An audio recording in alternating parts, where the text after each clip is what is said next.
All right, good deal. Let one or two people hop in here with us real quick. Sure. And the truck is just barely over the other side of the ridge there, if that's where we're going. Yeah. The truck. Good deal. Flip this around. Boom. All right. What's your dog's name again? Sally. That's Sally. Yep. What's up, Sally? You never think a logger would have a white fluffy dog, but I do. I think it's appropriate. I think it's very appropriate. Oh, she's the best ever. I love Sally. Right, Sally? Huh?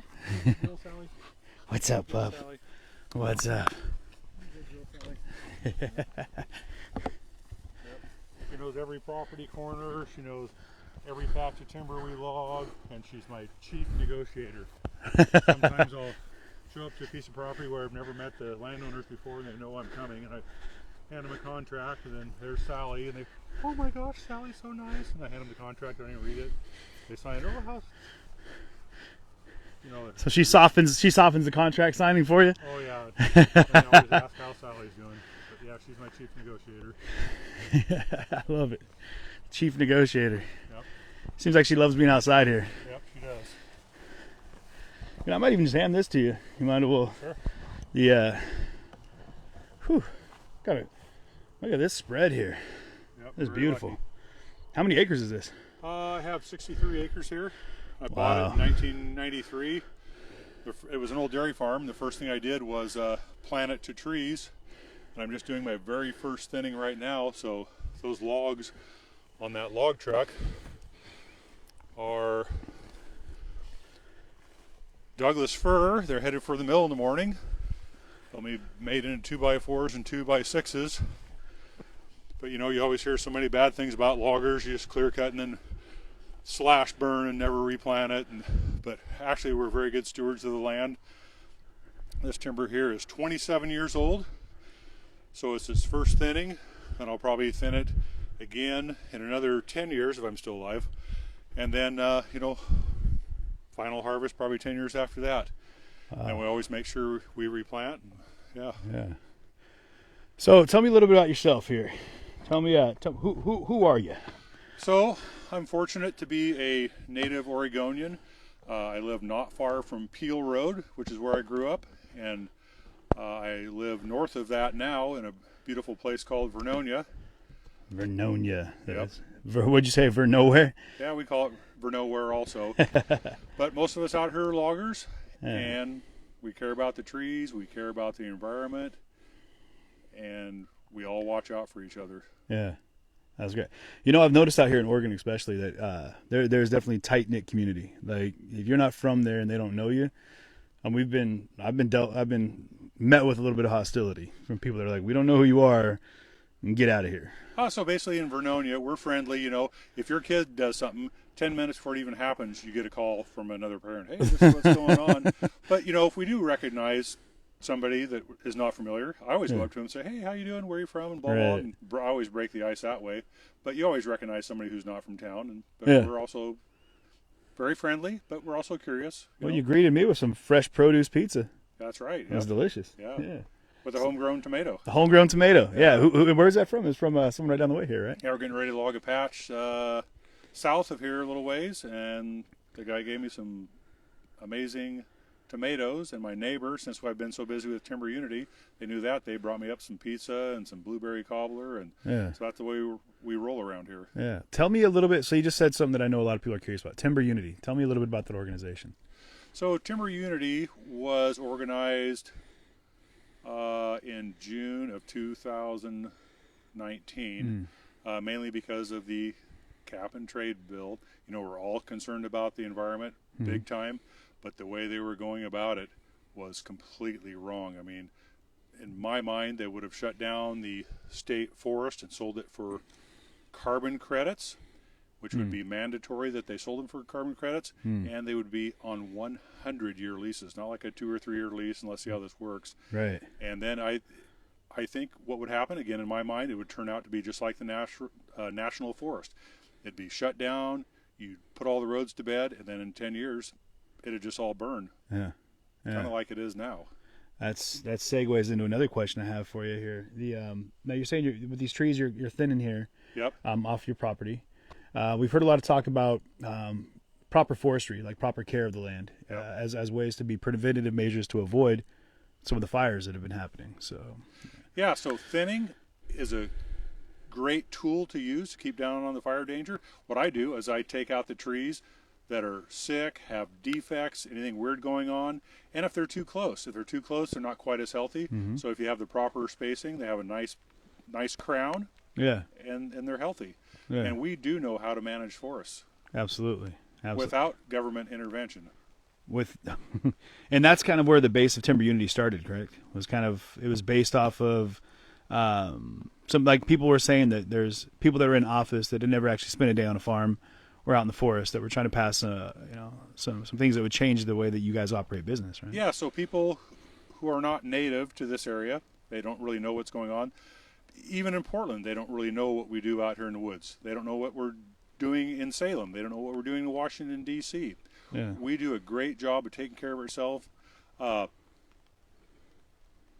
Yes, the House Bill 2020 Mm-hmm. was just going to destroy everything, and also so they had a diesel bill that would make you, update all your rigs, which doesn't work in our world right now. I mean, as the old rigs fall off, because Mm-hmm. just like people, Yeah. they only last so I'm long. falling and apart too, man. They fall apart. But just like that brand new truck we bought right there, I mean, there's so much emission control stuff on that, you can't even tell it's running. You Yeah. can't hear it run. You can't see any exhaust come out. So Is this the new automatic ones they got? The new, like, what is that? this particular one's not automatic. It's just very clean burning. You don't see any black smoke rolling out. Let's take a look at it. You can't hardly even hear it run. It's very, very expensive, but this is one of our tools that we use. And in the old days, you'd see a bunch of black smoke. But What's a rig like this run for? so just the truck itself without the bunk gear was $157,000. Oh my gosh. So that's a lot of money. Then all the bunk gear. So by the time you get done messing around, probably $220,000. Wow. Very expensive, but we want to do things right. I didn't want to buy an old truck and keep polluting. Right. I am concerned about the environment. That's why we went full bore and got a very low emission truck. Yeah, these are beautiful. Yep. It's funny because as a kid you grow up and you're like, I want to be a trucker, and you don't realize like you could live in one of these things like legitimately. This is a straight up logging truck though, right? This is Straight up built, logging truck. built for logging. And it's almost like driving a car. It's so fancy inside. And then again, these logs right here that are on the truck, I planted every one of those trees myself. Get out of here. Yeah. So how old are these trees right now? Those are 27, and they were properly managed. They have, decent growth rings on them, and they're going to the mill tomorrow morning. And within about a week, they'll be 2x4s and 2x6s, more than likely headed for California. That's where most of the lumber from here goes. What could a load like this produce as far as lumber? Like how much? I mean, could you build a house out of this right here? Well, basically, that'll produce about probably 7,000 board feet of lumber. So I'm not really sure how much lumber it takes to build a house nowadays, but that'll be 7,000 board feet. Right. Yep. Wow, 7,000 board. That's amazing. Yeah. And what's this thing on the back here? What's that? So that is our log loader that we use just part of the time. We run it maybe once a week or something. It's old school. Old school. Yeah, it's 1974 loader. The truck is 1969. You can never run this thing full time, but if we were to have something that runs full time, it's all low emission. Yeah. Most of our loaders, our processors, our other trucks, they're low emission, which again is important to us. Yeah. Yeah. That's great. A lot of people are actually they're already saying Axeman. Like that's already coming in. People, Okay. Yeah. So tell us a little about that. So we can throw the Axeman thing out there. I usually kind of keep that on the down low. So if you don't want to talk about it, it's fine. Oh, no, it's good. Okay. So the Axeman was on History Channel. It was on for 11 seasons. Yeah. We were the first ones on it. When we started, when you watch History Channel, you watch them, building the dam on the Yangtze, river, the Roman Empire, blah, blah. So we thought, well, they're going to do us. This will be cool. So when they filmed us, we just logged like we normally do and used the same language. I mean, we use language in the woods you don't use on the street. Right. And we got kind of a bad time about that. But, if a log's coming down at you and you're about ready to get killed, you don't go, excuse me, pardon me. There's a log coming. You go, get the beep, beep, beep out of the way. Yeah. You have to use attention-getting words because that's what you do. Sure. Attention-getting words. I like that. Attention-getting words. Yeah. So we did the first season. It showed, and all the loggers were ready to actually physically kill me because it didn't really put us in a good light. Oh, okay. And I went and spoke at the Oregon Logging Conference, which there was about 800 loggers there, and I'm going, oh my God, I'm not going to come out of this alive. But I explained to you, or to them, just like I'm explaining to you, how all this came about, and in the end, everybody was fine with it. But we try and be as responsible as we can on the show. But they were saying, if you want viewers, you have to throw a few things in there, so that comes into play too. Right. Yeah. Right.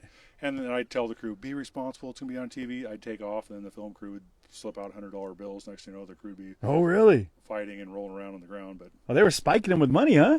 Yeah. He said, yeah. But it gave me a ton of opportunities. So I got to speak all over the United States. Right. It also gave me the opportunity to be president of Timber Unity because my name was already out there. But I'm a humble guy. I always kind of keep myself on the down low. Sure. But when it came to an opportunity like that, where I can promote, rural people who are responsible and are stewards of the land, sure, I said, heck yes, I'll do it. What does that mean to you to be a steward of the land? Because I love that term. So a steward of the land, I'm a logger. I love being a logger. I dream about logs. I mean, I work 7 days a week. It's my hobby.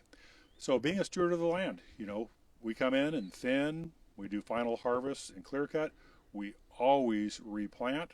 And as you were on your way to Vernonia, you probably noticed some of my signs. A lot of them. Yeah, because most people don't think we replant. And I make these big giant signs that says, of course it's been replanted. Oh, I saw that right on the curve when I came in. Yeah. Oh, yeah. Yeah. Yeah. So of course it's been replanted. Of course it's been replanted because that's what we do. Most people, if you watch, the general media, you think everything gets clear cut and burn up and we just run. But we do care. Yeah. And here's a perfect example of being a steward. This is all an old dairy farm when I moved here, and the dairy industry around here unfortunately went sideways. So I planted it all to fir trees. Right. And here's the perfect example. Yeah. And I was doing this today. And it's enjoyable, and I love sweating, and Sally, my dog, loves it. Right, Sally? Right, Sally? Sally, what's up? Hey. She's like getting some logs out. Yeah. So that's what it is about being a steward. Just taking care of Mother Earth. Yeah. I love it. Yeah, me too. Yeah. So with what you do now, we were talking a little bit about the fires. Yep. And I've heard some people give feedback about the about kind of the brush between, like the clearing, like the brush clearing, ground clearing. Yep. Could you tell me a little bit about that? Like how? So with all the fires that we have going on right now, we had an east wind that came in that was super dry, unprecedented, if that's the right terminology. Sounds and good to me. It just blew up. It was just like the Tillamook burn. That's a giant burn we had in the early 30s. It was kind of a repeat of it. So that was a very unusual event. Yeah. But does it help to thin and manage the forest? You better believe it does. But this event was very unusual. But also part of the fire had been burning already in the National Forest for about 3 weeks. Now, if you were a private landowner and you had a fire burning on your property, you would go put that thing out immediately. Right. I mean, there'd be absolutely no question. But when it's on the National Forest, they go, well, just let it burn. Well, there was death. There's mass destruction. Nothing will ever be the same there. Nothing. Yeah. And I can't even fathom what those people are going through. That's terrible. But some common sense needs to be exercised. And they talk about, the spotted owl, the marbled murrelet, wildlife. Think over that 300,000 acres, if there is any spotted owls there. how many spotted owls died, how many marbled murrelets, all the elk, all the deer, all the chipmunks, all the livestock, the insects, everything is unfortunately nuked. Right. So what is the price do you want to pay to let a fire just sit there and burn? I would have put it out. Right. I mean, it's just common sense to me. Yeah. Put the darn thing out. Then that east wind came along, and this destruction will be remembered for generation after generation. Absolutely. I'd never been so close to a fire. We were down in Paisley, Yep. and I was watching the whole mountainside burn, and that was never seen anything like that before. Yeah. And now, do you feel that with the proper preparation and care that these fires could have been mitigated a bit, like they could have been minimized? So this was an extremely unusual event. Again, the east wind and low humidity. But yes, it definitely would have helped to have timber management. I mean, you don't want to clear cut the whole thing, Right. but you want to manage it. You know, a lot of these towns are completely gone now, even before the fire, because they shut down the national forest. They don't allow you to log. All the mills are gone. Right. And who decided that? I have no idea. Who do you think did? Well, the federal government. Oh, there we go. Okay. Yeah, the people who don't know how we really take care of things. And it's people's livelihoods. Sure. And, you know, you go to those towns now, and they're just like a ghost town. Yeah. And now it's going to be tenfold because they're all burned out. Yeah. Now what do you do? You gotta, try to rebuild, I guess. Try to rebuild. Well, you know. Which, who knows, maybe some of this lumber will go into that. Yeah, that's right. You know, people are very resilient, but how much can you take? And then you take some of these towns, you know, if there's no mill, they're like, Detroit, Idana, you go up farther up the San Am. I mean, they shut all the mills down because there's no federal forest to log. I mean, that was their livelihood. I mean, who's going to rebuild? Yeah. I mean, why? I mean, I guess there's recreation there, but it's just a very sad story. Yeah. Wow, that's wild. It's wild. The now you talk about the federal forest land, federal land. What other options would there be? Well, the option would be management. You know, if that was privately held, you would be managing it. But again, it's federal forest. I mean, you can't have the whole thing for industrial use. I mean, that just doesn't work. I mean, you do need to have some set aside because that's just the way it works. But, I mean, they should be taking at least half of it and managing it. Yeah. Yeah, harvesting trees, supplying jobs for everybody. Right. Would they reach out to an outfit like yours to come in and do that, or is that something where they'd have to contract that work out, right? Well, I can tell you right now, they should invite me to go talk to somebody and tell them, just like I'm telling you right now, right, manage the forest. And also, if you have roads, it's a lot easier to put fires out. Because a lot of these national forest areas where they used to log, they put their roads to bed. So now you don't have any access. If you have roads, you can put the fires out. That's kind of a natural fire line too, right? If you got a break in the tree line there. Yep, natural fire line. You can get your fire trucks in there. You can get your cats in there. Yep. Interesting. Yeah. Interesting.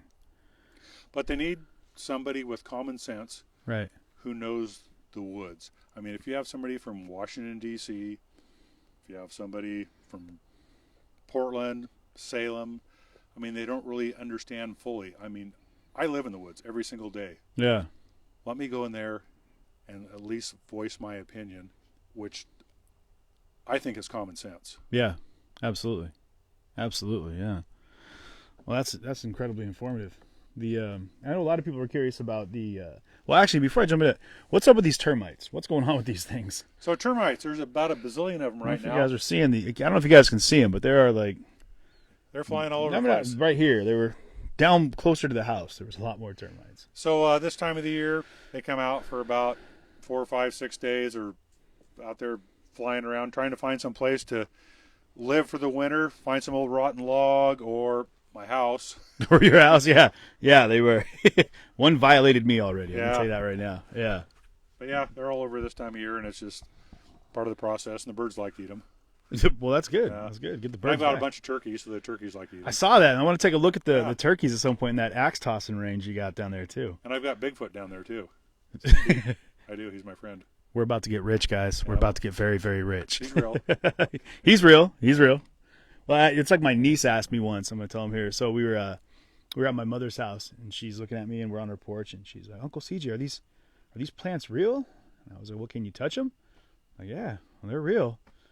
And it blew her mind. She's like, "No, I meant, no, I mean that." It was like an existential moment. She was like, I was like, "Yeah, play with that one for a while, right?" Blew her mind. Blew her mind. But yeah, so the are there keys in this thing? Can you fire that up? Are you able to do that? Oh yeah. Get out of here! I want to check that thing out. So I always put my earplugs in because I do care about my ears. If I didn't have my earplugs, I couldn't run it. But Huh? What? Well, this one's old school.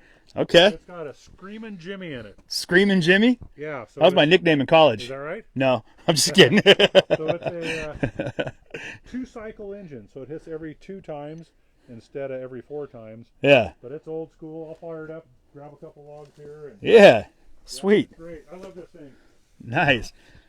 I'm gonna ask you. Does everyone hear me okay? Like the can you guys hear me okay in the microphone here? I know I've got both mics running right now. I just want to make sure you guys can hear me. So. Over there, Sally. Sally girl, come here. Come on this way. Fire in the hole.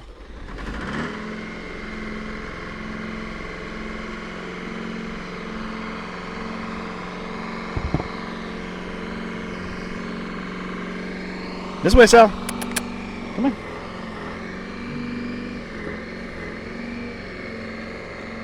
It's alive.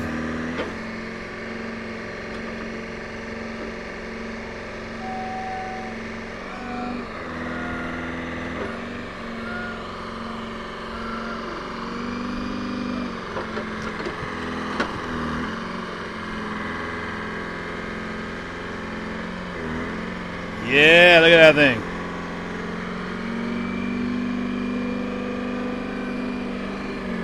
I mean, I could probably do the same thing. You know what I mean? If I had some gloves on. Just saying.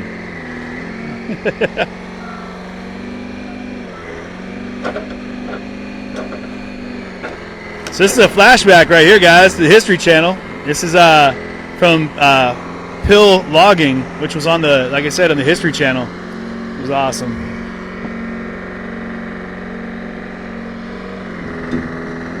Sweet.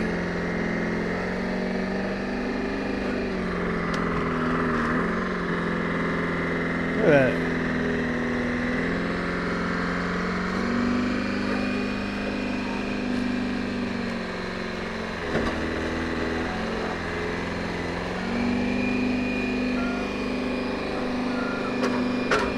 And that's how he loads this truck right here with all the logs that came off his property here.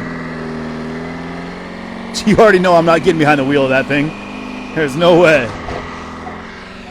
I touch that thing immediately, guys. You know I'm going to break it, right? Then the technology is going to be a small thing. That's a $150,000 setup behind me over here. So pretty much going to stay far away from it.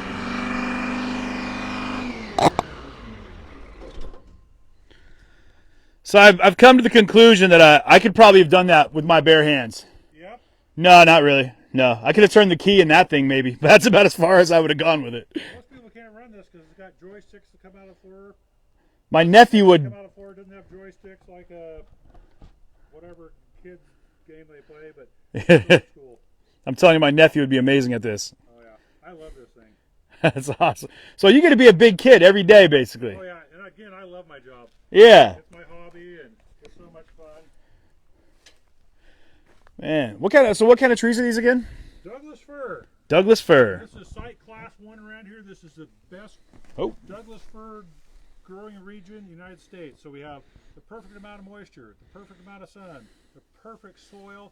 So you have nice wide growth rings, and with Douglas fir you have a close fiber, so they're very strong structurally. And I'm very lucky to live here in Vernonia because it's the right area for Douglas fir trees. That was a plug for Vernonia. I saw that. You gave the Vernonia plug right there. Watch, he does a backflip off this, guys. It's amazing. Wait for it. Here he goes. What? Yeah, intentionally? No. Not intentionally, huh? So this thing right here. So this is where's this load going again? You said so down the way. To a mill about 15 miles from here. They get sawed up and More than likely, the lumber will end up in California. California. That's where most of it goes. Okay.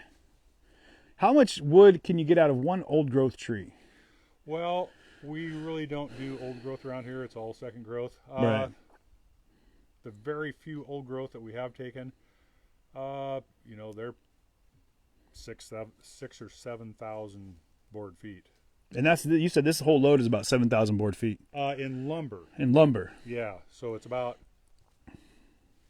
3,500 board feet in logs. When you make lumber, you double the board footage.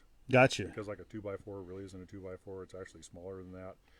So 3,500 feet of logs turns out to be 7,000 feet of lumber. Yeah. So if you had a 6,000 foot old growth tree, it would turn into 12,000 board feet of lumber. Wow. Okay.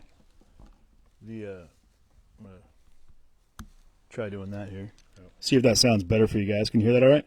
What's that load weigh? This load right here, it's up to weight. Its gross weight is 88,000 pounds. Wow.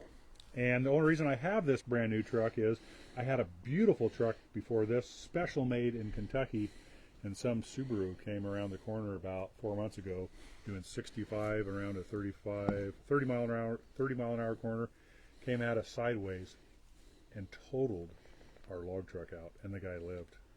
A Subaru totaled that? If that's not an advertisement for Subaru, I don't know what is. Yeah. Wow. Thank God he lived. I mean, we can replace log trucks all day long. Jeez. But he lived. The guy lived. That's amazing. Yeah, and it hit so hard his headrest ended up 150 feet past point of impact. Which Oh my gosh. My gosh. Yeah, thank God he's alive. Yeah. Hey, what's your thoughts on climate change being a part of this? So climate change. Do we need to pay attention? You better believe we do. Is part of it human caused? Well, yes. Sure. I mean, but also, 15,000 years ago, there was a big old ice dam that was up in Missoula that came down and formed the Columbia River. We are naturally warming up, but also there is human effect. So, yes, do we need to pay attention? Do we need to get low emission trucks and equipment like we have now? Yes. So we need to do as much as we can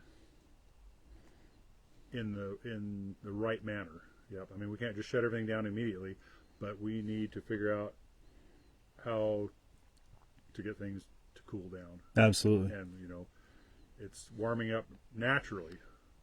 I mean, because we were a big old block of ice here 15,000 years ago. I blame cows. Cows. Yeah. he's like, I can tell you about cows too. Yeah. I'm gonna unplug this mic real fast, actually, guys. I do want to hear clearly what's being said, and I feel like this mic setup right now is just giving me issues. So we're gonna. Hold on to that. Would you? Yeah, would you hold that one for a minute there? I'm just gonna go ahead and curb the whole mic situation here. You guys, can you hear me okay? I'm gonna need you to get some feedback there, because right now it's just I keep getting mixed reviews from folks, and it's distracting. But yeah, I want to hear your thoughts on cows. Yep. There we go. And we're gonna move this guy out of the way. Turn that off there. Boom. And Golden, I'll take that out of the way for you there. Yeah, we should be able to hear you fine. There's not much noise up here, and I think we're talking all right. There we go. All right, cool. So yeah, tell me about cows. So cows. I mean, we're carnivores. Okay. I mean, everybody eats meat who's healthy. There's a lot of people that probably argue with you that are in here right now. Well, that don't touch meat, but yeah, I mean, everybody has their own choice. I had a piece of vegetarian pizza tonight, and it was delicious. So did I. It was amazing. Yeah, we had one together. Yeah, it was great. So that's personal preference. So being a carnivore, because I work hard, I need that protein. So cows, do they put off methane gas? I'm sure they do. But humans have to live too. Yeah. So you have to have a bit of a trade-off. I mean, we have to have something to eat. Yeah. So I eat beef. I mean, if there's something we can do to curb the methane gas a little bit, I mean, let's figure out how to do it. But Pepto. I think we can give the cows Pepto. Yeah, we're carnivores. We eat beef. That slows them down. Yeah. Yeah. That's yeah. Yeah. There you hear it. Yeah. What are your thoughts? A lot of people are asking about these fires being, like man-made? Well, some of the fires are man-made. We had one south of Hillsboro. That was a campfire. Okay, that's the clarity that I was looking for. Yeah. So we say man-made, guys. One of the things to keep in mind is it doesn't mean that it was maliciously started. It just means that, but I mean, it could have been, but there's no Yeah. definitive rule on that. It's just that somebody might have put out a cigarette like wrong, Yeah. or a campfire, right? But it could have also been, of course, arson. But Yeah. So then you, unfortunately, get the crazies who feed off of this. Right. And yeah, they get off on it, and they do light fires. yeah, So who they are, I don't know. I know they've arrested a few people. I've heard that. But, yeah, I mean, I enjoy fire, sure. you know, but when it becomes when you're an arsonist and you destroy things, you know, obviously that's not right. Well, By a long especially when you see the damage it's causing. shot. And we, you get people like you said that just have some odd, proclivity to, to starting fires. You know, I mean, every kid likes to have a campfire, but when you're out here trying to burn something like this down, it's wild. Yeah. There's a big difference between this land out here than what you see, Paisley. It's highland desert land. Out here, this is all timber fuel, which is, tell us about that a little bit, would you? So we're very fortunate here. Our trees are very high in moisture content. Historically, in my lifetime, there was big fires before. Sure. But basically, if we had a fire around here, it would go through a clear cut. It would get into the standing timber. It'd go in there 50 or 100 feet, and it would just kind of peter out. The moisture content in the fir trees here are so high that it's too much to burn. So that's generally what happens around here. Okay. But now what has taken place here lately was, again, the east wind and low humidity. We are so fortunate we did not burn up here in Vernonia. We could have been just like those canyons that burn up. And yeah. So I count my blessings every single day. Sure. And like all of us Timber Unity guys, anything we can do to help out the people that got burned out or evacuated, we're right there. I mean, that's the way we work. Man, that's wild. Yeah. Man. Yeah, they said that we've got a lot of people that said that were caught, setting fires. But, it's terrible. Yeah. So let's if you could, so this is all you, right? This is all your property. Yes. So this was all field when I moved here. You planted all of it. Can we take a walk through this real quick? I'm curious. I want to see a. Sure. You coming too, Sal? Come on. Yeah, so this truck here is a 1969 Kenworth, and it's in very, very good shape. And was this on the show with you? I don't think this one was on the show. Okay. I usually just kind of keep this around the farm and mess around. So just to mess around. Most kids have, Tonka trucks, but you've got a Kenworth and the old 69 Kenworth, and it sounds like a locomotive. It's got a straight pipe on it, and oh yeah. The world knows you're coming. Oh heck yeah. That's awesome. So here is a properly managed forest. It's thinned to about a 16 or 18 foot spacing.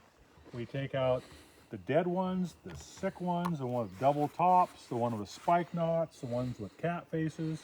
That's all logger terminology, but any tree that has some type of problem with it, we take out. That way we leave the nice healthy ones, and it's not overstocked. So if you would not have a forest fire that would take this whole thing out, because the trees are spaced far enough apart, they're healthy, you don't have a bunch of down debris that'll make fuel for the fire. But right. We can walk in here too. And yeah. How much would it take, I mean, manpower wise, to go into, that federal forest land and actually do this type of thinning? Hey, good thing you brought that up. So, when you talk about thinning federal forest, they go, oh, we need a budget for that. How are we going to come up with the money? If you thin on private forest, you make money. You make money. There it is. So the landowner receives money. You receive money for logging. It doesn't cost anything. If you thin like this, you don't have to have a budget. You actually, if you're the federal government and do it right, you receive money to pay for the police departments, libraries, all the social services. But they do it backwards, where it costs them money to do that. Right. It doesn't cost money to thin your forest. You receive money. Come on, guys. Right. I mean, the wood's got to go somewhere, right? Like, Yes. yeah. And then you sell it, Yeah. and then you have a beautiful forest like this that's well spaced, and it's not a tinderbox. Yeah. I've heard that term several times. Yeah. And of course, last take a day. rocket scientist. I would love to have those guys say, Mike, would you please come manage our federal forest? I'd be going, hell yes, I would. Hell yes, it And it would. wouldn't be like a giant clear cut. It'd be just like this right here. Yeah. It would not cost a single dime. Yeah. Hey, question for you on that. So, you clear cut, you thin, you do what you do. Now, the planting crews that come in, how many trees do those guys plant in a day? Well, actually, here's the way that works. So we replant about 100,000 trees a year. A year. Okay. Yep, which is a lot of trees. That is a lot of I've been in trees. business 38 years, so that's a lot of trees. That is, someone can do the math on that one. I want to see a comment for how many trees 100,000 a year for 38 years is. Must be 3.8 million. Okay, well, that was embarrassing for me. Yep. So we plant on you just full on blew me out of the water. Okay.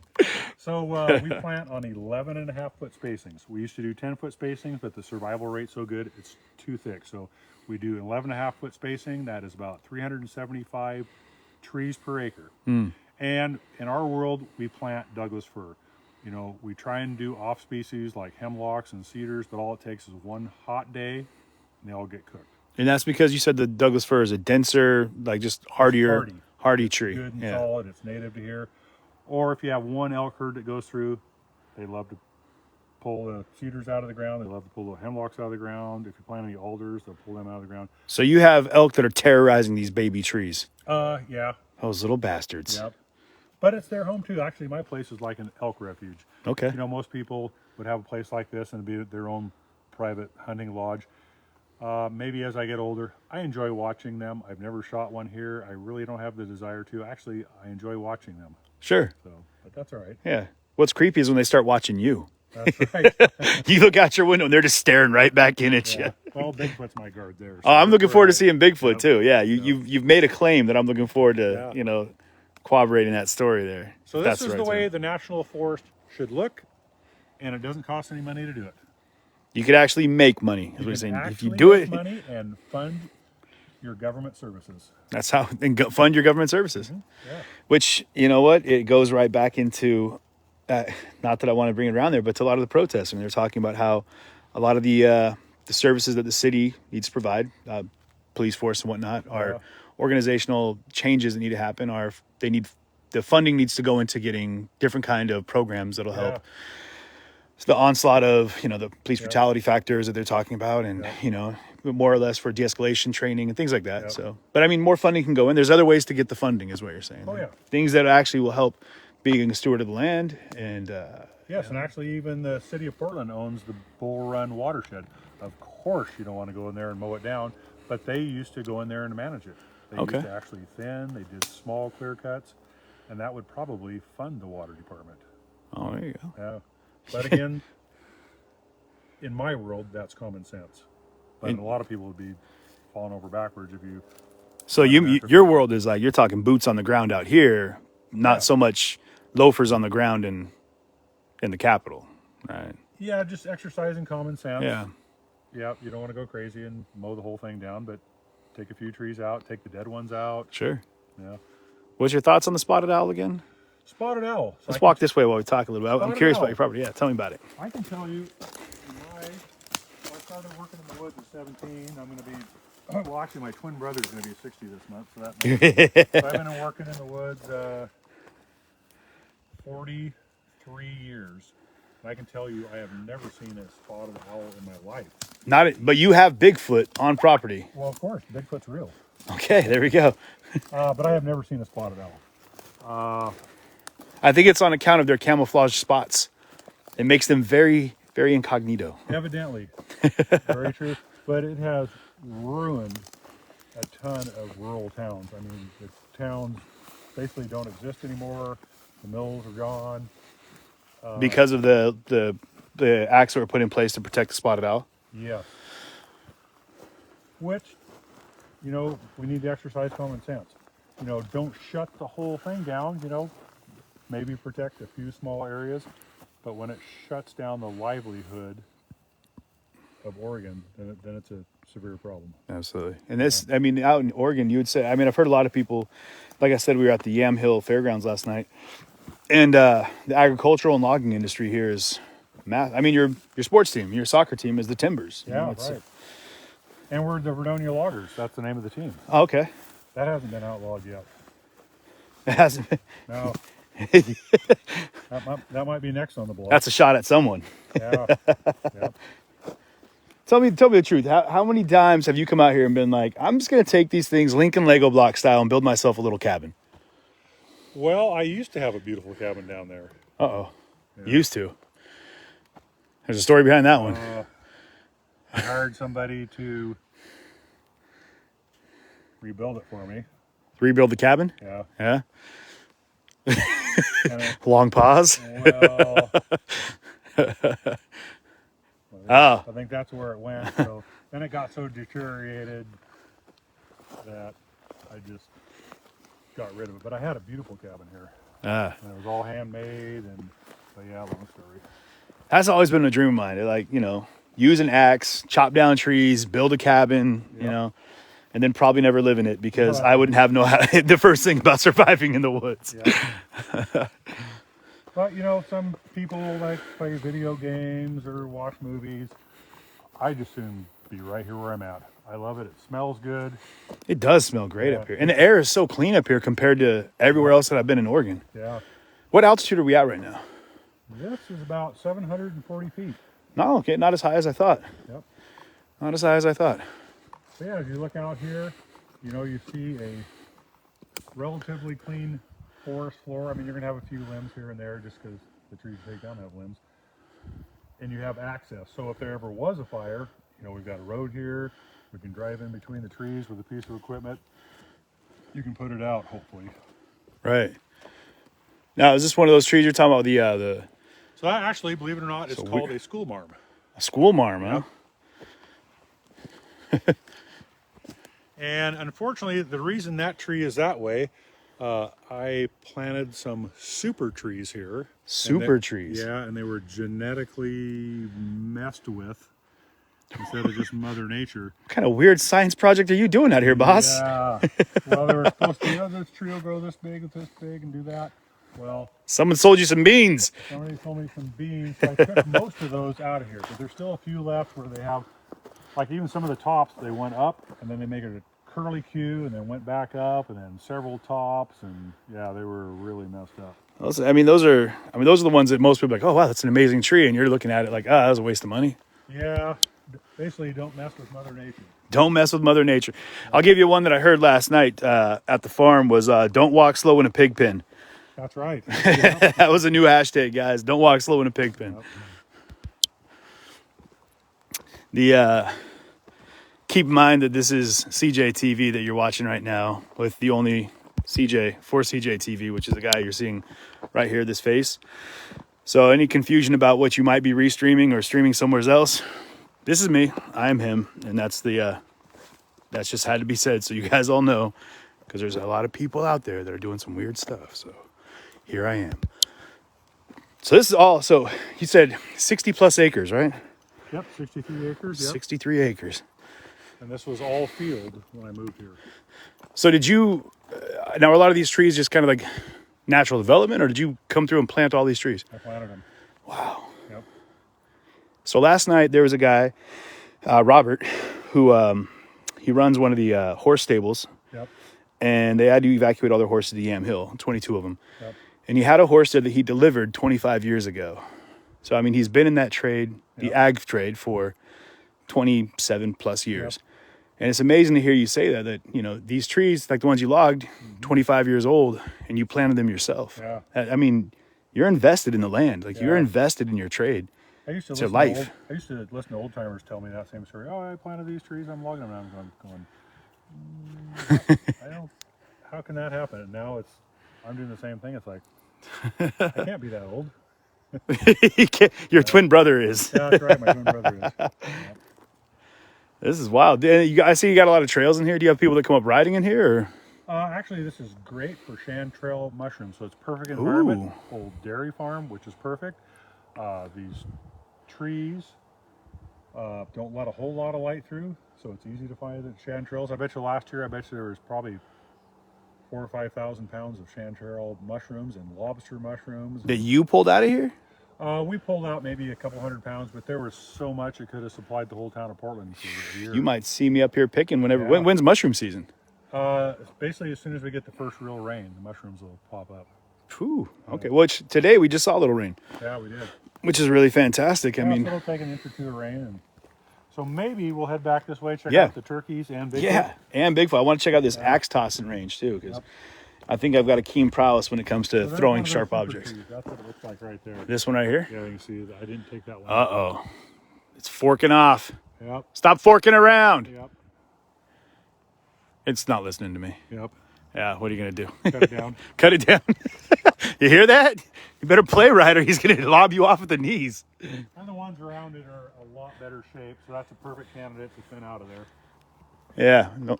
See, you hear that? People don't like you right now because you're being rude. That's what's happening, tree. Sorry. Sometimes you just have to scold him, I think. Maybe it'll act right, you know? Isn't that right, Sally? Yep. So my parents had Tell me about your parents. 40-acre tree farm, and basically they had names for all the trees. They loved their trees, so I feel the same way. I want to show you guys something real fast.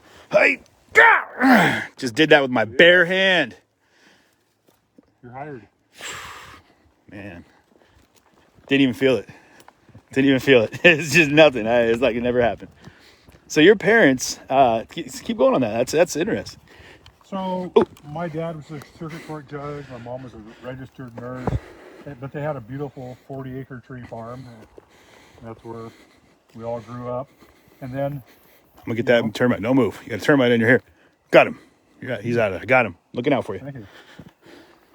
So I'm just basically keeping the same trait alive. You know, I want to take good care of my forest just like they did. But I am first generation logger. You know, my dad basically was a lawyer. What did he say when you said you wanted to be a logger? Well, here's how that builds into that. So Okay. he wanted me to be a lawyer, but I thought he said logger.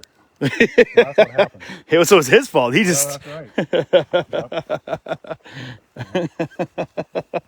you can't tell your child what to do over dinner because you might not. The mashed potatoes might log that one up a little bit. But you know, I started out farming first. I paid cash for my first tractor when I was 15. Get out. What kind of tractor was it? Case model DC4. And then by the time I graduated from high school, I had my tractor, all the implements, my own combine, and I paid cash for everything. What were you doing for a job to get the cash for that? Well, I worked on the dairy farms. Actually, this was an old Schmidlin dairy farm. But I worked for the Schmidlins and banks, and I saved every single dime. And I always had a mission. So then, you know, I picked berries. I used to sleep in the berry field. So I was the one to pick more than anybody else. And I hauled hay, worked on the dairy farm. You are straight up Paul Bunyan, man. Like, to the end, I love it. Slept in the berry fields. Oh, heck yeah. That's amazing. And then I was president of Future Farmers of America, you know, which kind of set me up for, you know, like parliamentary procedure and speaking. And so that was a very good life lesson for me, Future Farmers of America. And then just kind of built from there. So then bought my combine, out harvesting, and all the people going by me. There was a bunch of people, we call them crummies. They're like six-pack crew cab pickups. And there's a bunch of dirty loggers in there. And for some reason or other, I go, bunch of filthy loggers. man, I want to be one of those guys. And then I went to work for the local guys for about a year. Yeah. Then I went straight to Alaska, and I saved every single dime I made up there. My boss even had to come to me, Mike, would you cash your checks so we can do our books? I came back with $60,000 that I saved. Paid cash for my first yarder when I was 22 years old. Wow. My brother and I went in partners. Okay. And I've been at it ever since. Wow. And I still love it. Yeah. It's not like, oh, geez, I got to get out of bed and go to work. I love it. It smells so good and taking care of things. I mean, now, a couple things. Is it true that FFA and 4-H have knife fights in the streets? No, they don't. Thank goodness. And also, I was in 4-H. I'm glad you brought that up. Oh, so you were on both sides of the line, huh? Yeah. Uh-oh. Luckily, we're always friendly, which is the best way to be. You toe the line, I'm not going to lie. Yep. So the, yeah. Speaking of toeing the line, seems to be the running theme for the world nowadays. You said, so logging at one point was the deadliest profession. Is what, but like that, and I think crabbing was like on that list. Yeah, so like between logging and crabbing, the deadliest profession. But when this coronavirus hit, logging became one of the safest industries because generally you're about 150 feet apart from everybody. So you don't kill somebody else by falling a tree on them or having a log roll on them. So it went from the most dangerous to the safest. You're not coughing on someone, but you might be dropping a 500-pound stump on them. Yeah, yep. That's what you don't want. That's what you don't want. Look at this. I mean, I can't get over this. Is just a beautiful view from up here. I'm sure when the air is clear, this has got to be just something to see. I'm thankful every day for my place. Yeah, this is amazing. You coming, Sal? Come on. Come on, Sally. Good girl. Get some logs out, Sally. That's how I get her in my pickup. Come on, Sally. Let's get some logs out. Let's go. Get some logs out. Immediately, she's like, yes, logs. It's happening. See, the turkeys even like that, too. They're talking to us. Oh, there's turkeys talking. So I saw some turkeys at the fairgrounds. They were interesting. They were white, though. Yeah. What's up with that? Just a different breed. A genetic anomaly? Yeah. The weird white turkey. Well, just like horses and cows, there's so many different breeds. Sure. Yeah. How long have you lived here exactly? I bought this place in 1993. 93, huh? Yep. And I bought it from one of my logging buddies who has since passed, and yep, I'm very thankful he sold it to me. People are saying they've got a lot of family that have logged. Stephanie Goodman, sorry. So she has photos of her grandpa pulling logs on a sleigh in the snow with horses in northern Minnesota. Yep. A lot of heritage. I was curious because we had these draft horses that I was seeing at the fair. And that's kind of what we were talking about earlier, how I got to ask them, I was like, so that's how the whole Timber Unity thing came up, actually. Yeah. We were talking about, pulling sleighs with logs on them. And look at these guys having a turkey house party. Sally, what do you think? You would have your turkeys right next to your house, but they're very friendly and very... Oops, sorry, Sally. So they come right up to you. Why is he limping? Unfortunately, some of these, they get so heavy they can't hold themselves up. Oh, wow. Come on. Yep. Come on, guys. They really just walk right up to you. Yep. Why is that one so puffed up in the background? Okay. Hey. It's getting ready to breed you. Can I touch it? Oh, yeah. So those are toms. Oh, my God. They're so soft. Yeah, so touch their heads, and they're very warm. Wow. And that chicken's name is Strip. Does he know he's a chicken? I don't think Or so. he just assumes he's a big black turkey? Tell us, while we're looking at these turkeys, tell us a little more about Timber Unity. Like, what is it that Timber Unity is their goal? What is focus? Timber Unity, we're for working families. And, we're very respectful everywhere we go. We have rallies, not riots. We get our point across. When we meet with the other side, even though we disagree, we don't do things that we'd be sorry for later on.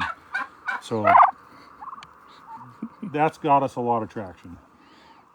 After our events, which are rallies, we always clean up after ourselves. And now, when you say the other side, who are you primarily referring to when you say that? So the other side are the people who are basically, they wanted this carbon tax. That's why the Republican senators walked out, which would have shut us down. And thank God they walked out, because very likely, say roughly half the loggers wouldn't even be working right now. Yeah. or even more than that, because the woods would be sold as carbon credits, and the big polluters would keep on polluting. Interesting. So you've gotten quite a bit of traction with Ton of traction. We have a lot of followers, and again, we're the people who are out here in the woods. We're the ones who really know what's going on. You know, we don't just watch the news and figure, well, let's just go ahead and do this. No, we're the guys who really make it happen. Yeah. And understand. Absolutely. And that's why the carbon tax didn't pass. Sorry, this turkey's just pecking the phone.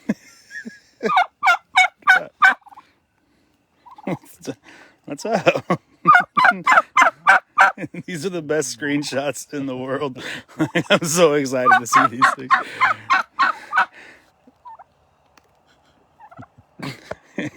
Hey!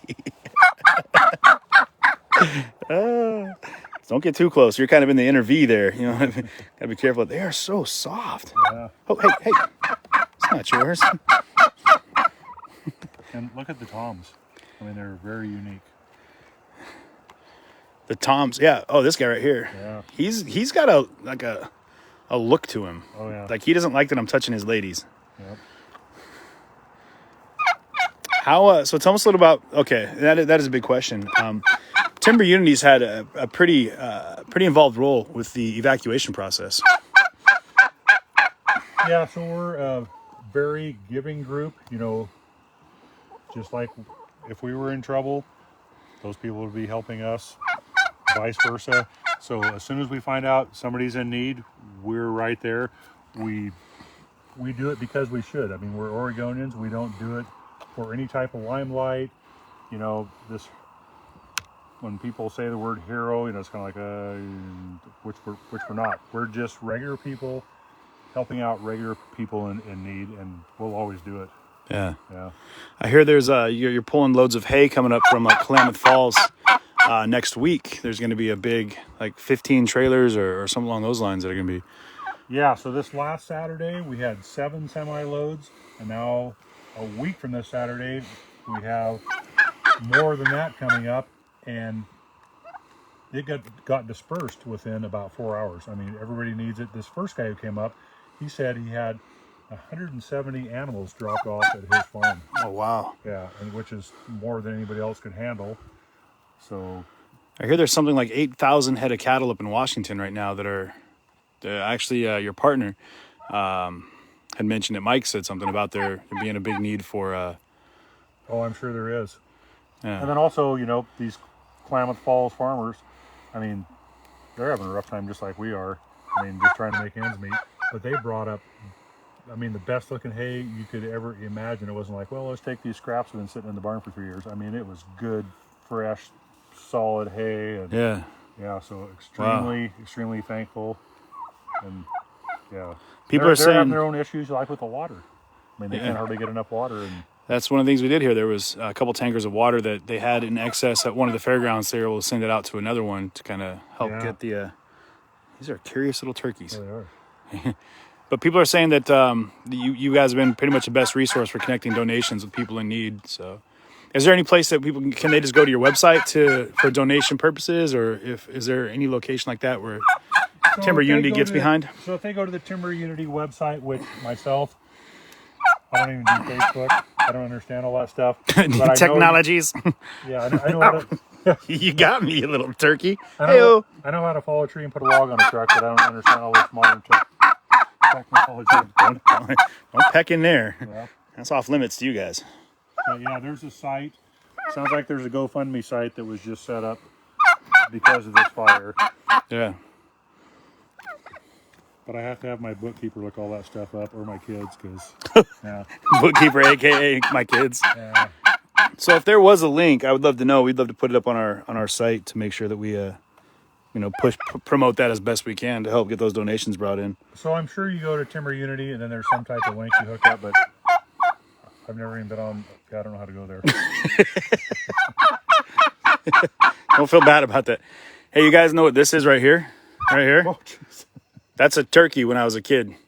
That's what that looks like. You just do this and you can draw a turkey.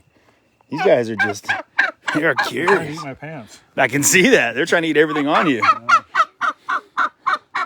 This one's about ready to go after me, I think. I can say they're twin turkeying on you. Yeah.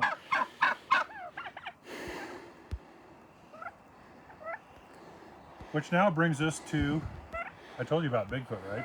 Yeah, you did. Right? I'll call him out. Well, is there a Bigfoot call? Right? Well, I just have to he's kind of shy. It's kind of shy. Okay. I have to just kind of sneak up on him. Oh, is that the Bigfoot call? I heard you.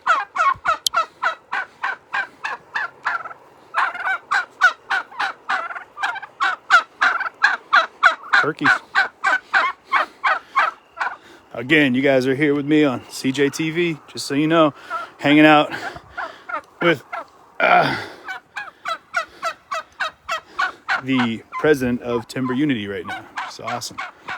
Learning a lot about the wildlife, about timber life, and now about Bigfoot. And here's my friend Bigfoot. Hello. Bigfoot is real. Yep. Actually, he's a nice guy. For some reason, I thought he'd be bigger. He's very elusive. Well, you're a massive person. I don't think people give you credit. You're 8'9", and if people don't, you can't maybe tell from the film, but he's 8'9". If he's an inch over 6 foot, 8'9". Actually, I am 6'4" in the morning and 6'2" at night. I'm 5'11" in the morning and confused at night. Yeah. Did you make this? Actually, it was ordered on Amazon. Okay. I had my son's girlfriend order it because she told me about, oh, you can get a Bigfoot. I'm like, what? What do you think of Bigfoot, Sal? Sally? I've never seen anything this big shipped through Amazon. Figure out a Bigfoot? I'm going to have to get back to get a scope on that thing. There we go. Sally's friends with everybody. Okay. There you go. Look this way real quick. There we go. That is the screenshot. Boom. That's perfect. Yeah. That's awesome. That's got to creep people. I mean, that's got to get some people to start when they pull up at night. It even creeps me out because I'll be coming up the driveway and I forget that I put it up there. I'm going, what the heck? That's hilarious. Look at the mitts on this guy. Yikes. He'll put a paw on it. You got baseball gloves for mitts over here. Actually, that's what they used to call me in school, is Bigfoot. So Bigfoot? That's appropriate.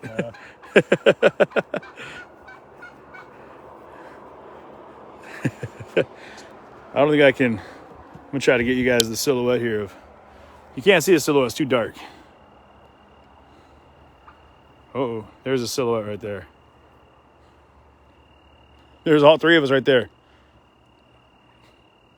There it is. I can't get a better silhouette of that one. That's as good as I can get, y'all. We'll do that, though. There we go. Hey, I do have a light on here. Forgot about that. People are saying they got a dog just like Sally over here. Oh, yeah. Yep. Is that right, Sally? Sally's a bear paw fighter. Yep. Huh, Sally girl. Yeah, sure. So what's up with those hatchets over here? Where's that? The hatchet? Do you have a hatchet I can toss? Oh, let's see if there's an axe there. If not, there's one in the house. Uh-oh.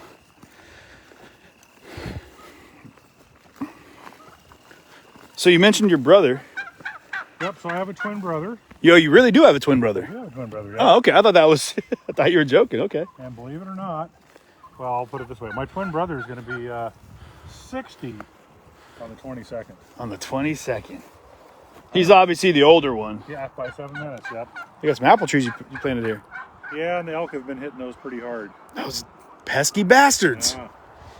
I Elk. heard if you hang soap on them, it'll keep them away, so you'll see bars of soap on all the trees. Because elk are dirty bastards. That's Yep. why. And they hate Irish Springs, I hear. I don't know why they hate the Irish so much. What nationality are you, boss? I am Danish, so basically a Viking. Fits the bill. 8'9", guys. Yep.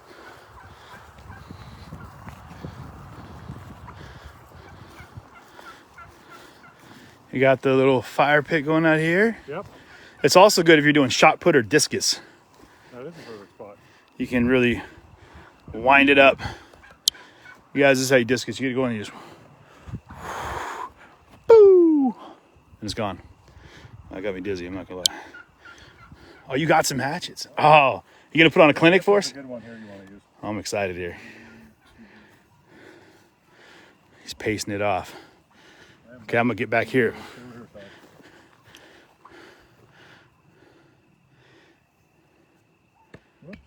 Uh-oh. Downrange. You were taking it easy on that one. I could tell you were going soft on it. So this is a lot better than playing Pac-Man or whatever everybody plays now. Call a Pac-Man. What? You are a Viking. This guy just stuck it. It's a double-sided. Yep, double-bitted axe. That's actually a true throwing axe. Really? Yep. Did you make that or? No, we buy them. So actually, we sponsor the logging show every year, so we make sure we have extra axes. And Those things are crazy where they do the cuts up there and they do the quick cuts and. Yep. But this year we didn't have it because of coronavirus. Right. Which was terrible. Yeah. But everybody's outside. Should have been safe, but you just got to roll with it. What? You want to give it a try? I definitely want to give it a try. Yes, I'm going to try to throw an axe.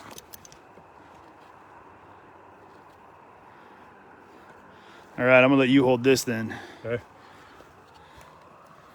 All right. I'll get right behind you so you. So we got to pace it off though, right? About 5 paces. Five of your paces? Yep. That's like 18 of mine. All right, 18 paces. I'm going to cheat it 6, 7. And I like to throw it overhand with one hand myself.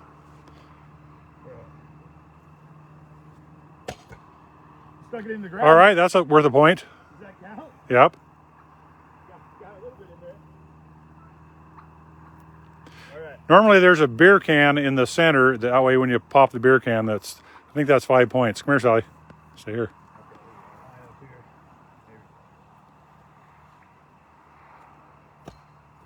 How was it practice? Third time's a charm. I forgot I'm left-handed. Yep. All right, I'm going to get it this time. Here we go.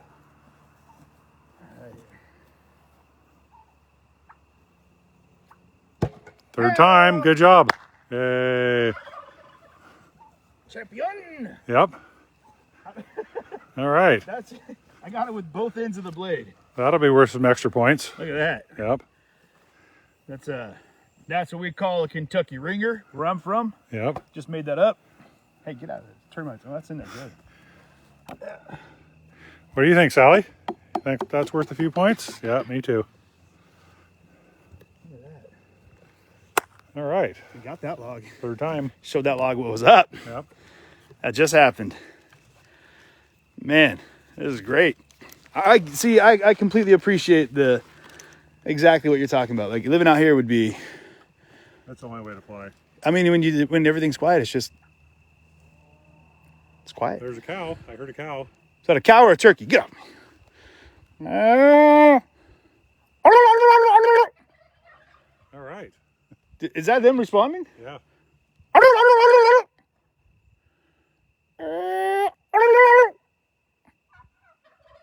Right. We're chatting. You found a spot to sleep tonight. Yeah, right? It's better. This is you in the berry bushes and me in the turkey coop. Yep. Man, oh, sorry, that was the wrong way. This one right here and then that one. And this is when you do your roadhouse workouts? Yes. So actually that's my son. So like if I'm at work and I feel like punching somebody because I'm so mad, I just go out and cut firewood. My son used this. But, yeah. How old's your kid? So my son. Oh, that's got the weight to it. So he's 34, and he's an ex-Marine. He's one tough son of a gun, and yeah. And since the coronavirus, because he doesn't feel safe living in town, yeah, he moved back out here. But he's actually helping out in the fires right now for free. He just goes out there and anything he can do to help somebody out in need. He actually's got a friend out of Malala. Okay. He's been helping him falling a few trees around by his house, and then just any place that he sees that they need help, he pulls over there, and Sure. he's been doing that for about 4 or 5 days. But That's fantastic. again, that's just the mentality of the people out here in the rural areas. I mean, if somebody needs help, you just go out and help them. It's all hands on deck. Yeah, it is. And we've seen that time and time again out here. I mean, there's been, like, we had Cowgirl 911. They had, like I said, the Vernonia Cavalry. They had just everybody. The donations that have been coming through have been amazing. People have been so incredibly generous with not just, food for animals, but clothes for people that have been. Robert that we met from Stony Brook, I want to say. Stony Brook. You guys will have to put it in the comments here. I can't remember exactly where he was from, but hit the name of his ranch. But he had to evacuate with the clothes on his back. Yeah. And so they got him. Not only did someone came to his door and they were like, hey, you need to leave now. Yeah. He was like, well, I have 22 horses. I'm not leaving behind. They're like, don't worry about it. We'll take care of it. Within an hour, they had a convoy of trailers there. Yeah. They got him out. They got him to the fairgrounds. They put him up in stables for all of his horses. And they had clothes for him, food. He didn't have anywhere to sleep. He was sleeping in his truck. He was an older gentleman. Yep. And they were like, no, we got you. They gave him a horse RV, whatever they are, like a fifth wheel trailer. Yeah. They put him up in one of those. Yeah, the living quarters. Yeah, just, everything there was just, and he just couldn't say enough about how amazing the people were. Uh-oh. Yeah, those hunting hounds? Those are a couple of German shepherds. You guys stay out of my turkey pen. Yep. Sal, you tell him. Yep. How much do you love splitting wood? Real talk. I love splitting wood. So do I. I do it all the time.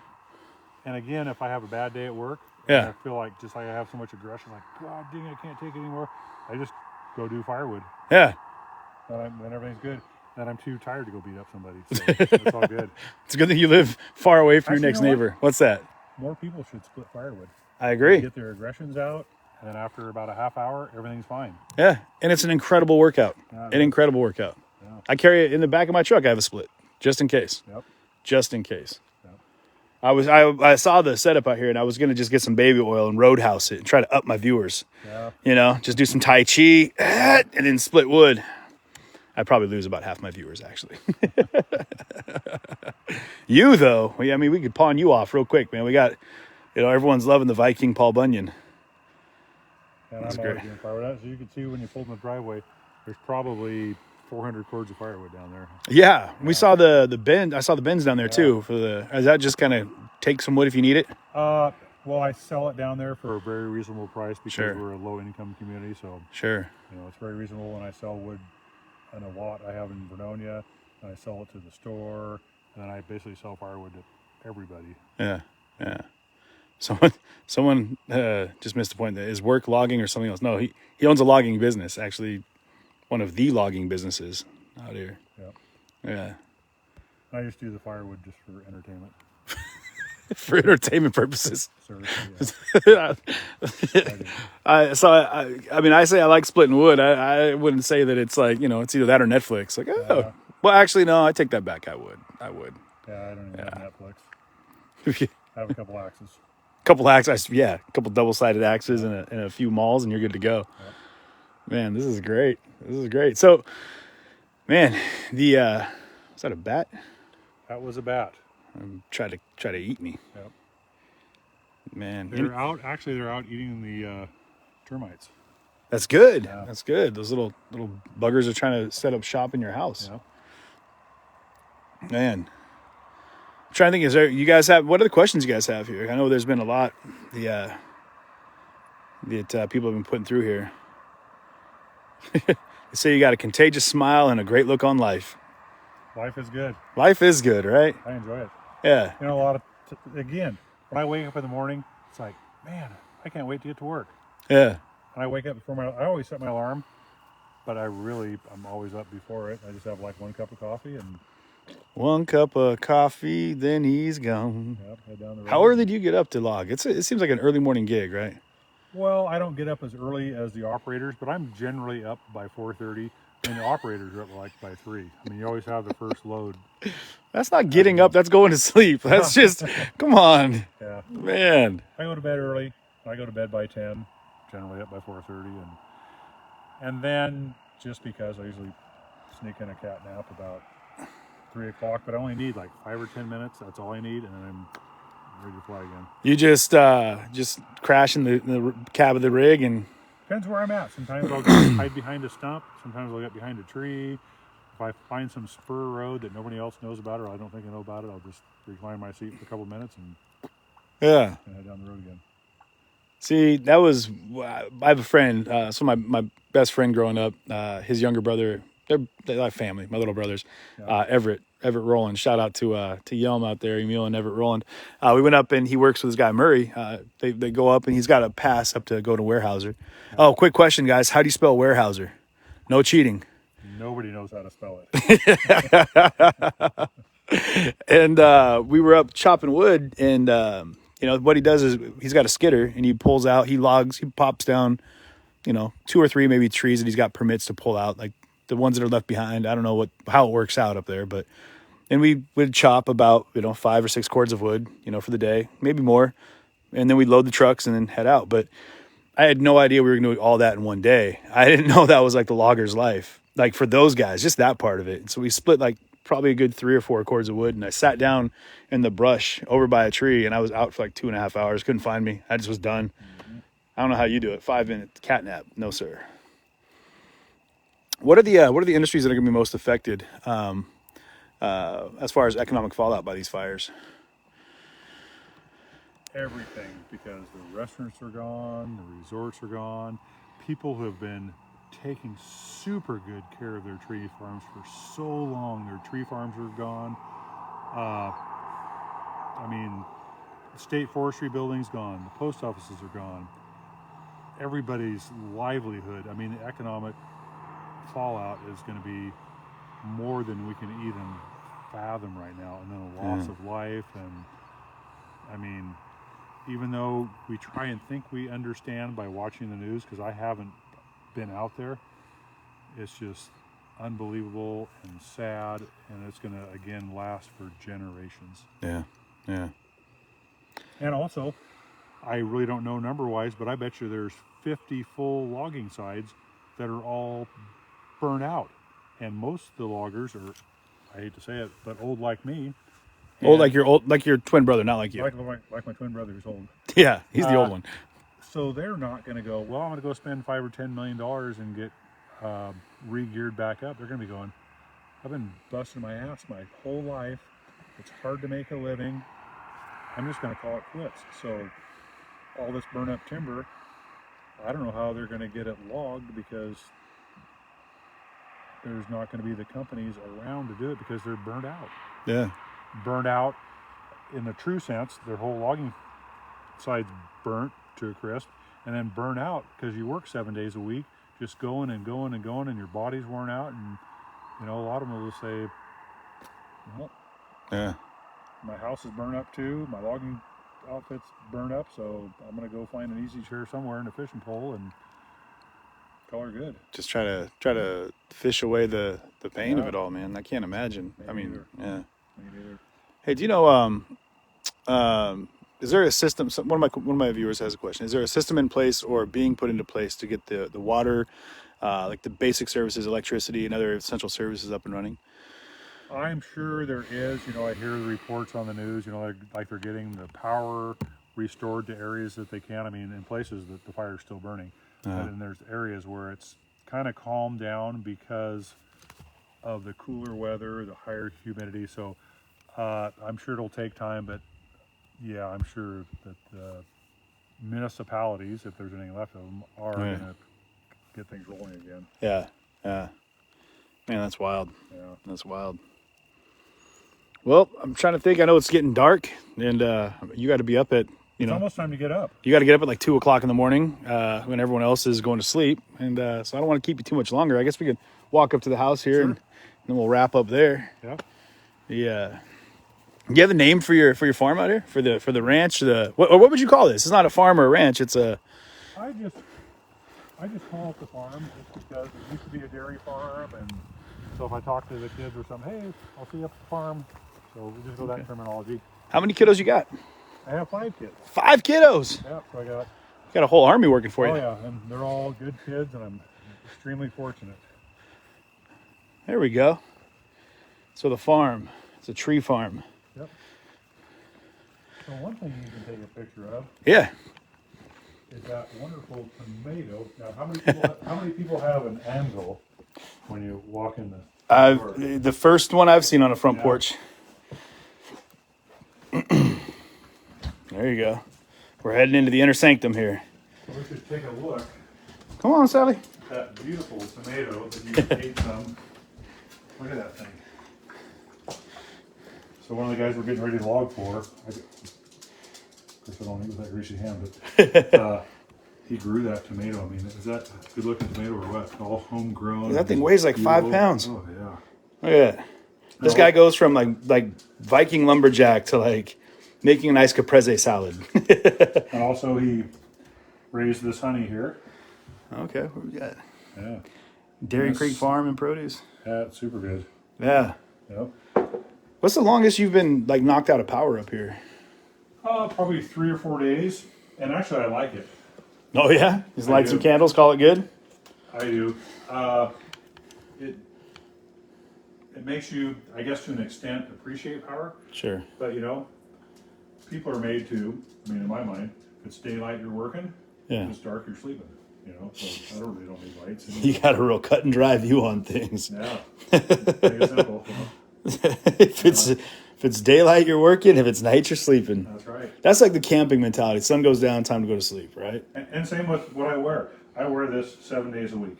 I mean, I'll put clean clothes on a few times a week, but I mean, I spend 5 minutes on the job. I look just like this. But if I go, when I met with the governor, Yeah. I wear this. If I go to dinner, 90% of the time, I wear this. I mean, it's just what I Yeah. do. So now I have a question for you. What's that? Why do loggers wear red suspenders? Because you can't find them in yellow. Hold their pants up. Hey-o! That's one joke my dad told me that I can remember. To hold your pants up. There you go. Or I could tell you a joke that my brother told me too. Oh, here we go. Logging jokes. Here we go. Have you heard the joke about COVID-19? No. Oh, most people don't get it. There he is. There he is. Hey, have you and your kids gone into logging at all? You know, my son, who's 34, tried it, but it's just not really him, and that's all right. So basically, it's for me right now. It's just me, but that's all right. I mean, if one of them decides later on. Sure. But also, I plan on being alive forever. I'm going to log forever, so I don't You're- worry about it. You're a young 27-year-old man That's right. taking on the world. Yep. Tell me, I'm curious. I'm going to take my boot off here real quick. And boots, both No, of them. that's all right. You can leave one. Oh, you heard it, guys. You said it's okay. Yep. Tell me a little bit. You want to sit down real quick? We can do that too. Sure. Actually, because you mentioned the governor, and I'm curious about.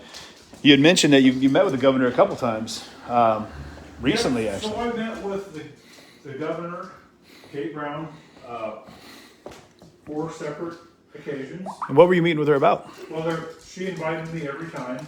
It had to do with Bill 2020, The cap and trade. Cap and trade. Okay. Yeah. So some people gave me a hard time. Geez, what are you meeting with her for? I can't believe you're doing that. And I got a picture with her, which, I mean, when you're dealing with situations like that, you have to meet with the other side. And then Yeah. also, you have to treat them with respect. And a lot of people come up to me, well, why don't you tell her this and tell her that? And, you know, tell her all this derogatory type stuff.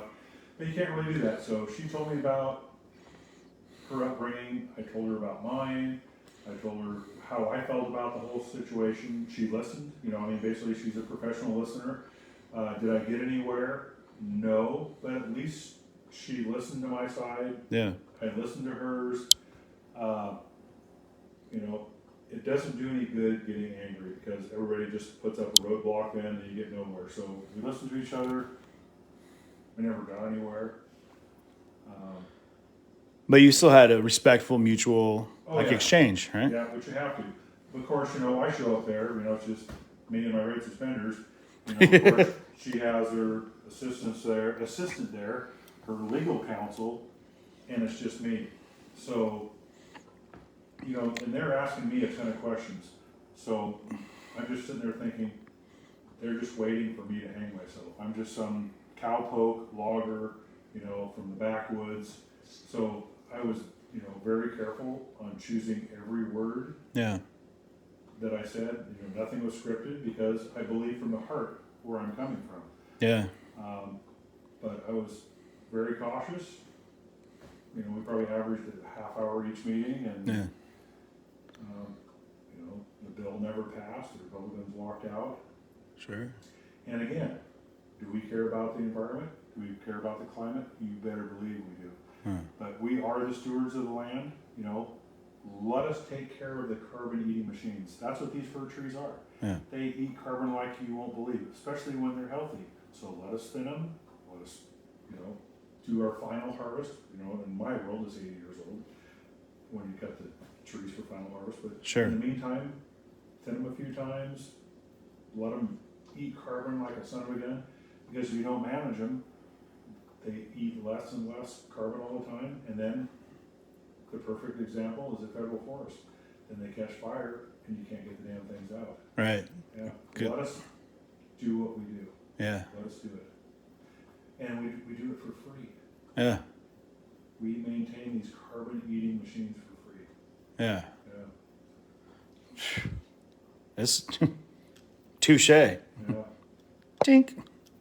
It's actually very simple. Don't make it complicated. I wish that. Yeah. I wish more people could adhere to that policy. Yeah. Let's stop complicating things. Look at it from a really base element, of what we really need, what we want, what's important, and, what needs to happen, right? Yeah, and I view myself as a common sense kind of guy. I'm not way to the right. Yeah. I'm not way to the left. Right. I'm in the middle. I know how to get along with people. Yeah. If confrontation comes my way, try and defuse it. Absolutely. Yeah. Man, you're speaking to my heart right now, and I wish that the whole world would appreciate and watch exactly this, because I think that's exactly what we need to have. Perfect defuse. Tell me. So we're out working on a job, about an hour and a half from here. I'd already met with the neighbor, blah, blah, blah. And everything was all right. So we agreed on the property line. Next day we go out there cutting, get about 2 trees on the ground. I'm walking the property line. Next thing you know, here comes this guy running out of the house, basically in his underwear and bare feet. What in the hell are you guys doing? God, what the hell?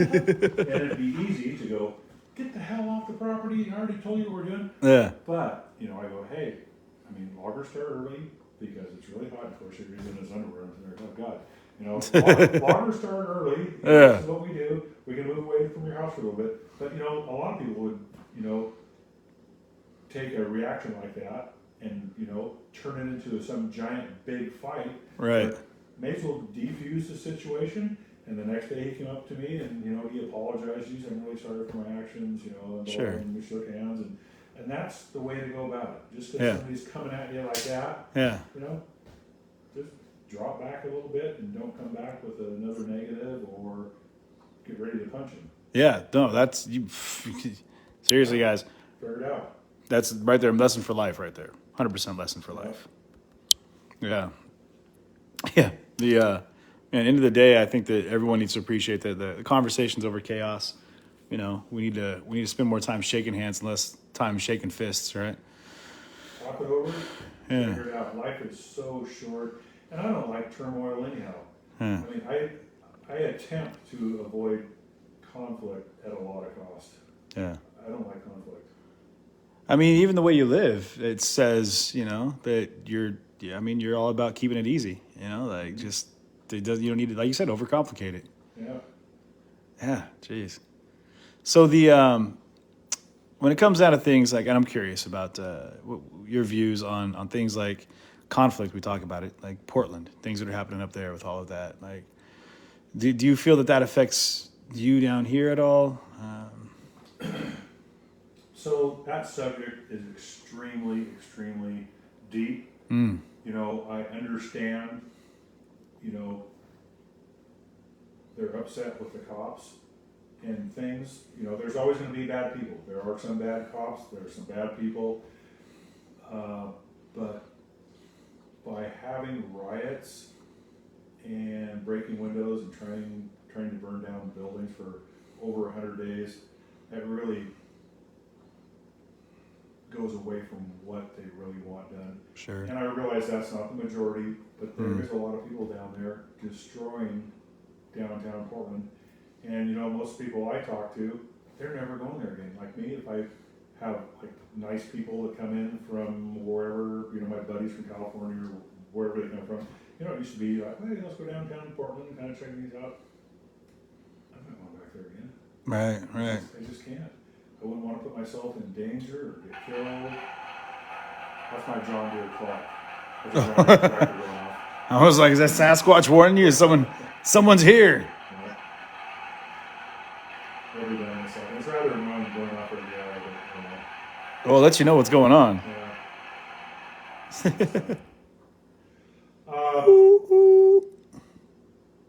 So I know that type of stuff doesn't happen in Vernonia.